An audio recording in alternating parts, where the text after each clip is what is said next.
The most dangerous thing about Macbeth is not that he gained power. It's that power may have revealed who he was all along. That sounds backwards, doesn't it? For centuries, people have looked at Macbeth and seen a warning about ambition, authority, and corruption. A good man rises too high, power gets into his head, and everything falls apart. Simple. Familiar. Almost comforting. But what if that interpretation misses the most unsettling part of the story?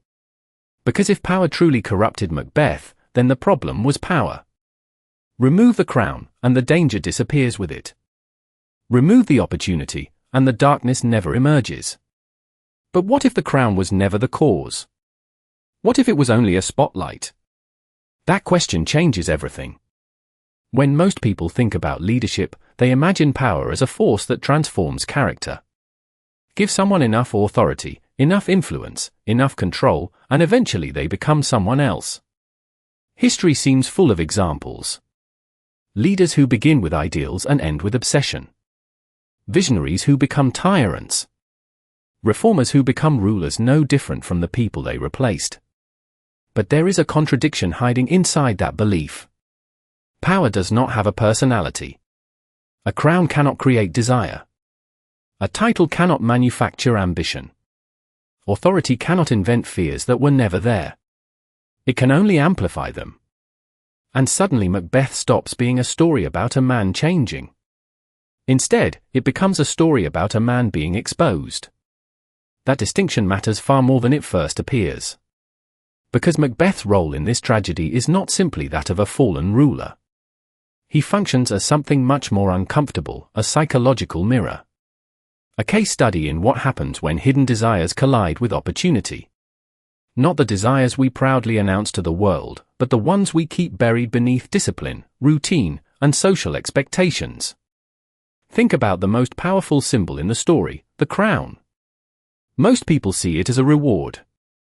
But what if the crown is actually a machine? A machine that magnifies whatever already exists inside the person wearing it. Courage becomes recklessness. Confidence becomes arrogance. Ambition becomes obsession. And weaknesses that once seemed small begin shaping the fate of entire nations. That is where the story expands beyond one man. Because the consequences of private flaws are rarely private when power enters the equation. A hidden insecurity in an ordinary person may damage a relationship. The same insecurity in a leader can reshape institutions, cultures, even history itself. Suddenly the kingdom in Macbeth is no longer just a kingdom. It becomes a symbol. A symbol of every organization, every government, every movement whose future depends on the unseen character of the people at the top. And that leads us to an even deeper mystery. Before the ambition surfaced, before the pressure arrived, before the possibility of power appeared on the horizon, who was Macbeth really? Was there a transformation? Or was there only a revelation? Because if the darkest parts of his character were already present long before anyone could see them, then Macbeth is not simply a warning about leadership. He is a warning about human nature itself. And the most unsettling question may not be what happened to Macbeth when power arrived. The real question is what power would reveal about any of us if every barrier suddenly disappeared. Before we can answer who Macbeth became, we need to ask a more difficult question: what was already happening inside him long before power entered the picture? Because hidden desire is only half of the equation. The other half is restraint. Every society, every institution, and every individual operates within a network of limits. Laws. Traditions. Expectations. Consequences. These boundaries don't necessarily eliminate dangerous impulses. Often, they simply keep them contained. And that creates a fascinating contradiction. People tend to assume that character is revealed when life is difficult. But sometimes character is revealed when obstacles disappear. Think about it this way. Most people never discover what they are truly capable of because they never encounter the conditions that would expose it. Not because they are better. Not because they are worse. Simply because the test never arrives. Macbeth represents that test. Not as a villain. Not even as a warning about ambition alone. but as a symbol of what happens when possibility collides with imagination. Because there is a subtle difference between wanting something and believing you could actually have it. That difference changes human behavior in profound ways. A person can suppress an impulse for years. Decades, even. Then suddenly, a door appears. And once the possibility becomes visible, the mind begins a dangerous process. It starts negotiating with itself. This is where Macbeth becomes psychologically interesting. The central conflict is no longer between good and evil. It becomes a conflict between identity and desire. Between the person someone believes they are and the person they discover they could become. And those two versions are not always the same. That realization is deeply unsettling. Because most people build their sense of self around actions they have not taken. I would never do that. I could never become that person. I know who I am. But how much of that certainty depends on circumstances never changing? The story forces us into uncomfortable territory. Not because it gives us answers. Because it removes our excuses. And this is where another memory fragment emerges. The prophecy. Many readers treat it as a supernatural prediction. But psychologically, it functions more like permission. A whisper. A possibility. A future that suddenly feels reachable. The important question is not whether the prophecy is true. The important question is what it awakens. Because information alone does not transform people. 1,000 people can hear the same message and react differently. What matters is what already exists inside the listener. That is the contradiction at the center of Macbeth. The prophecy enters from outside. The response comes from within. And the consequences spread far beyond one individual. This is where the scale shifts dramatically. A private temptation becomes a public problem. A personal struggle becomes a national burden. An internal conflict begins shaping the future of an entire kingdom. History is filled with versions of this pattern. Organizations collapse because leaders cannot control insecurities. Movements fracture because ambition outruns principle. Entire nations pay the price for flaws that originally existed inside a single mind. The ruined kingdom becomes another memory fragment. Not merely a political consequence. A symbol. A reminder that societies are often shaped by battles nobody else can see. Battles fought inside the people entrusted with power. And yet, there is still something missing from the puzzle. If desire was already present. If opportunity merely exposed it. If the prophecy only awakened something dormant. Then why did Macbeth respond differently from others facing the same world? What invisible force turned possibility into obsession while others remained anchored to themselves? And perhaps more importantly, what does that reveal about the hidden relationship between ambition and fear? Here is the contradiction that makes Macbeth far more disturbing than a simple story about ambition. If desire alone explains his transformation, then countless other people should follow the same path. Human beings have always wanted more. More status. More recognition. More security. More control over an uncertain future. Ambition is not rare. It is one of the most common forces in human history. So why does ambition destroy some people while others remain intact? The answer may have less to do with desire itself and more to do with fear. Not fear of failure. Fear of exposure. Because once a person begins imagining a different version of themselves, a new threat emerges. The possibility of losing that imagined future. And that changes everything. At first, ambition feels like movement toward something. A goal. A dream. A vision. But beneath many ambitions lies a hidden shadow, the fear that life will never become what we hoped it could be. The fear of insignificance. The fear of being forgotten. The fear that someone else will become the person we wanted to be. This is where Macbeth evolves from a study of power into a study of identity. The central conflict is no longer between morality and temptation. It becomes a battle between two competing selves. The self that exists. And the self that demands to exist. That battle is extraordinarily difficult because both versions feel real. One seeks stability. The other seeks transformation. One values limits. The other sees limits as obstacles. And when those two forces collide, the human mind often begins rationalizing decisions it once considered unthinkable.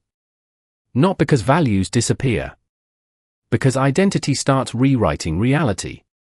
This is another reason the empty throne becomes such a powerful memory fragment. Most people look at a throne and see authority. But psychologically, the throne represents something deeper. Validation. Proof. A physical symbol that says, you have become who you were meant to be. And that symbolism contains a dangerous trap. Because once identity becomes attached to an external symbol, protecting the symbol starts feeling like protecting the self. Now the stakes are no longer political. They become existential. And that escalation is where the real crisis begins. What started as a personal desire becomes a system of self-preservation. What started as imagination becomes justification. What started as possibility becomes necessity. This pattern extends far beyond Macbeth. We see it in leaders who cannot step away from influence.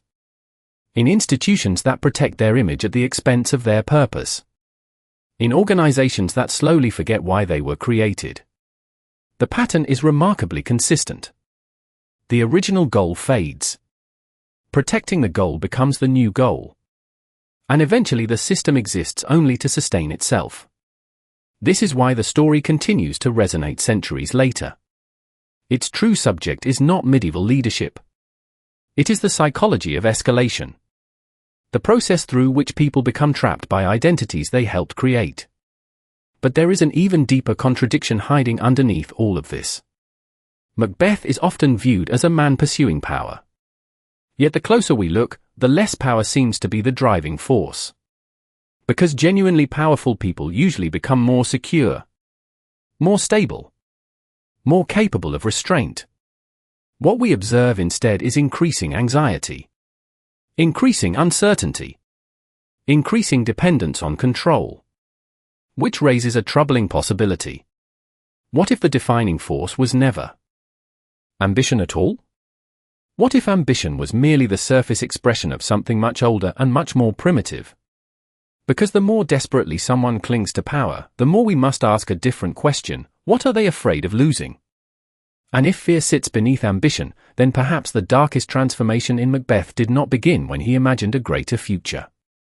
Perhaps it began the moment he became unable to live without it. If fear sits beneath ambition, then we arrive at a surprising revelation: Macbeth's deepest struggle may not be a struggle for power at all. It may be a struggle against uncertainty. That distinction changes the entire shape of the story. Most people assume that power attracts because it offers control over others. But psychologically, power often attracts because it promises control over ourselves. Control over doubt. Control over insecurity. Control over the uncomfortable reality that the future is never guaranteed. And that is where another layer begins to emerge. The tragedy is not that Macbeth desires certainty. Every human being does. The tragedy is believing certainty can be achieved through external authority. Because certainty is one of the few things power can never truly provide. The more influence a person gains, the more they become aware of everything they cannot control. Reputation. Loyalty. Public opinion. Time. Chance. Human nature itself. Suddenly the crown becomes another memory fragment, but its meaning shifts again. Earlier it appeared as a machine that amplifies character. Now it reveals something else. It is an illusion of stability. A golden object promising permanence in a world built on change. And this is where the philosophical core of Macbeth begins to reveal itself. The story is not merely about ambition exceeding moral limits. It is about the human refusal to accept uncertainty. The refusal to live with unanswered questions. The refusal to acknowledge that no position, achievement, title, or victory can permanently secure the future. That insight pushes the conflict beyond one character and into a broader pattern of civilization. Entire systems are often built around the same illusion. Governments pursue total control to eliminate unpredictability. Institutions create rigid structures to defend against uncertainty. Leaders attempt to manage every variable, believing enough control will finally produce safety. Yet history repeatedly demonstrates the opposite. The more aggressively certainty is pursued, the more fragile the system becomes. Because reality refuses to remain fixed. And that creates one of the deepest contradictions in the entire story. The desire for control often produces the very instability it seeks to prevent. The fear of loss creates the conditions for greater loss. The pursuit of security generates insecurity. This is why Macbeth remains relevant far beyond literature. He functions as a symbolic figure in a recurring human drama. A person standing between two truths. The first truth, uncertainty, is uncomfortable. The second truth, uncertainty, is unavoidable. The problem begins when someone decides the second truth must be defeated. This is where another memory fragment enters the picture, the stained hand. Not as a symbol of guilt alone, but as a symbol of permanence. Human beings often believe actions can solve internal discomfort. Yet certain decisions leave psychological traces that cannot simply be erased by obtaining the outcome that inspired them.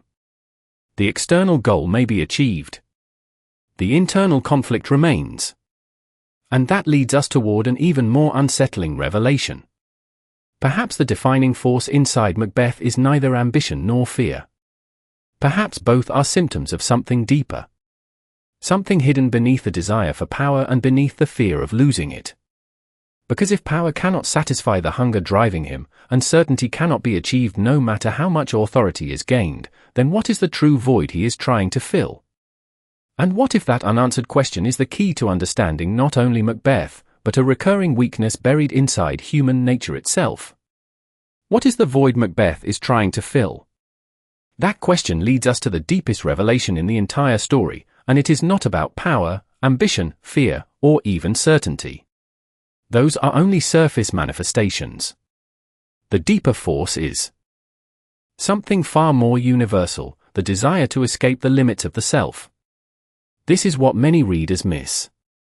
Macbeth is often treated as a character driven by what he wants.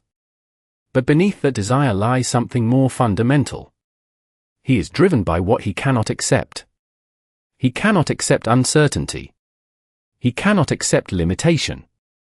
He cannot accept the gap between the person he is and the person he imagines he should become. And that gap becomes the true engine of the tragedy. The core conflict is not between a man and a throne. It is between reality and self-image. Between the finite human condition and the fantasy of transcending it. This is why the story remains psychologically relevant centuries later. Macbeth is not simply pursuing an external goal. He is attempting to solve an internal problem through external achievement. And that strategy almost never works. Because no achievement can permanently answer questions of identity. No title can remove insecurity. No status can eliminate doubt. No position can silence the deeper anxieties that originate within the human mind. This is the central revelation. The crown was never the destination. It was a symbol.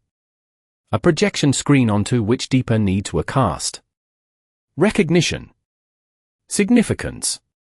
Control. Permanence. The crown appears valuable because it promises to satisfy those needs.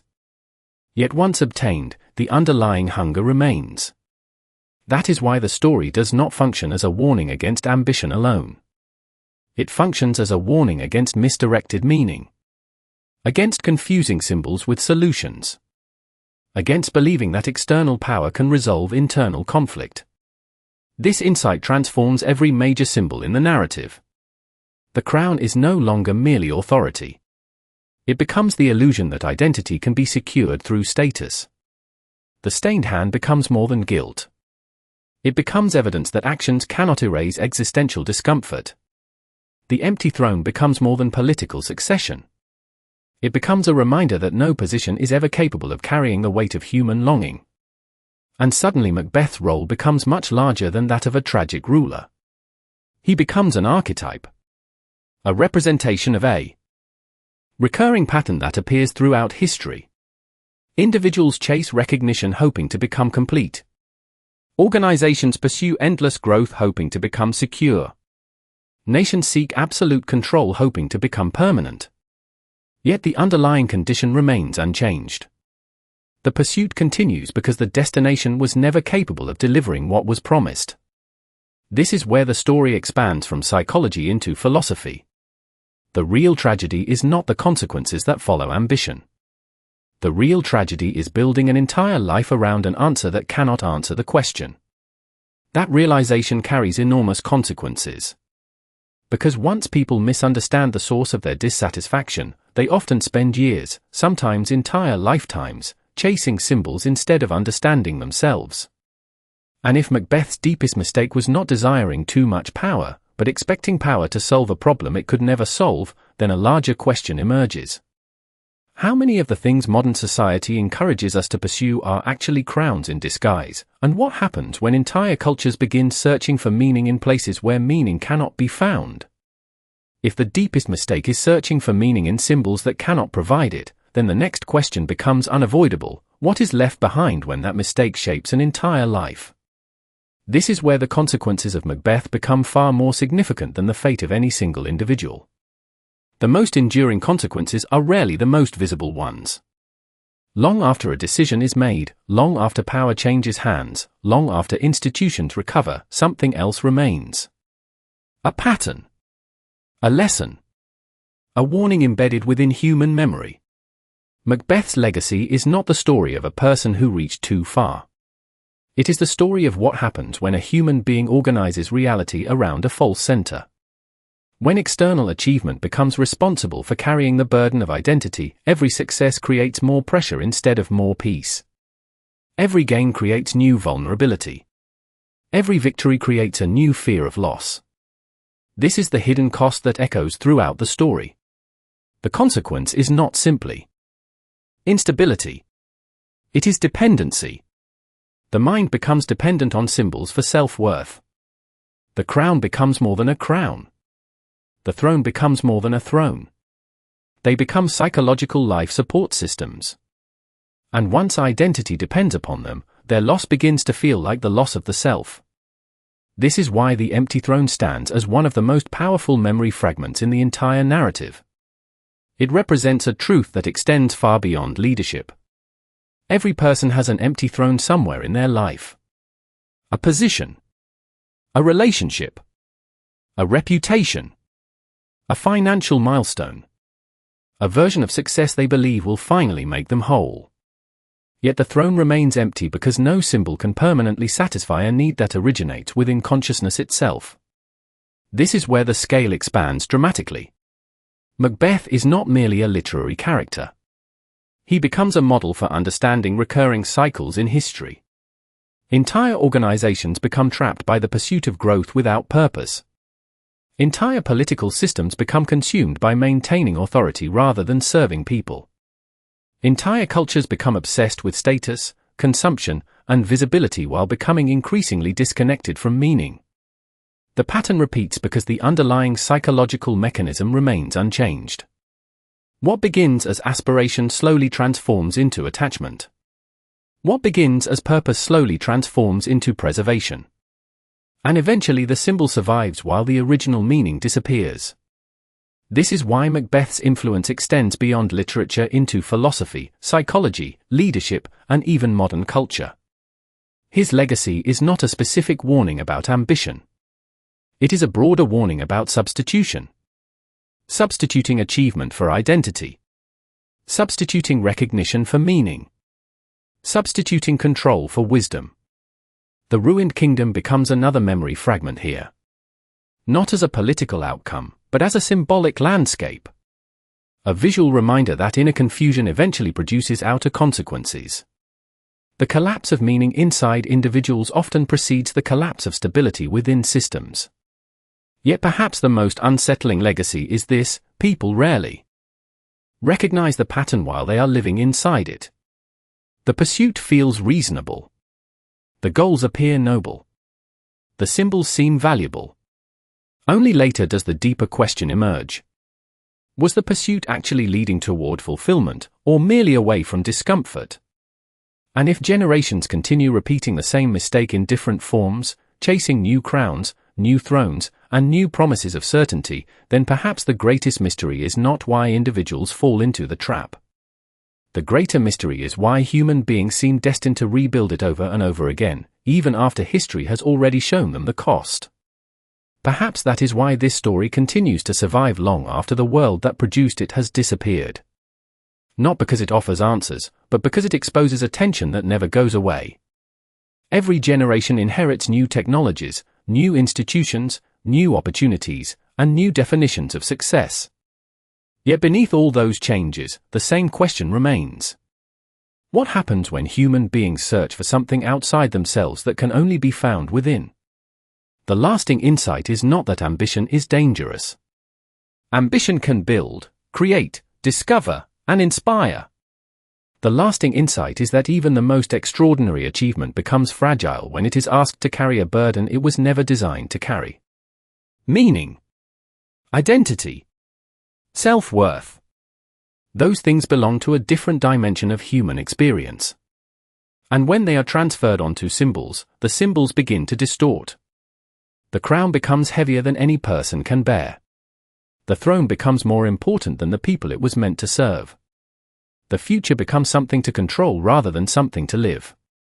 This is why the strongest memory fragments from the story continue to linger in the imagination. The crown, the stained hand, the empty throne, the ruined kingdom. None of them endure because of their literal function. They endure because they reveal a pattern. The crown reminds us how easily symbols can become substitutes for identity. The stained hand reminds us that inner conflicts do not disappear simply because external goals are achieved. The empty throne reminds us that no position can permanently satisfy human longing. And the ruined kingdom reminds us that private confusion rarely remains private forever. Eventually, it spreads outward into families, institutions, communities, and cultures. Yet there is something strangely hopeful hidden inside that realization. If external symbols cannot complete us, then perhaps they were never meant to. Perhaps the mistake is not wanting success, influence, recognition, or achievement. Perhaps the mistake is expecting them to answer questions they were never capable of answering. Seen from that perspective, the story becomes less a warning about failure and more a meditation on self-knowledge. The real challenge is not conquering the world. The real challenge is understanding what we are asking from the world in the first place. Because people rarely suffer only from what they desire. They suffer from misunderstanding why they desire it. And once that misunderstanding takes root, even victory can feel strangely empty. That may be the deepest legacy left behind here. Not a lesson about leadership. Not a lesson about power. But a lesson about awareness. The ability to recognize the difference between what we pursue and what we truly need. Between the symbol and the meaning. Between the image and the reality. Long after the characters fade into history, that distinction remains. It follows us into boardrooms, governments, careers, relationships, and personal ambitions. It appears whenever we imagine that the next achievement will finally resolve a deeper uncertainty. It appears whenever we place ultimate faith in something finite and ask it to deliver something infinite. And perhaps the most important question is not whether this pattern belongs to one person, one era, or one story. Perhaps the real question is whether the emptiest throne in our lives is not the one we failed to reach, but the one we finally reached and discovered could never give us what we were looking for in the first place.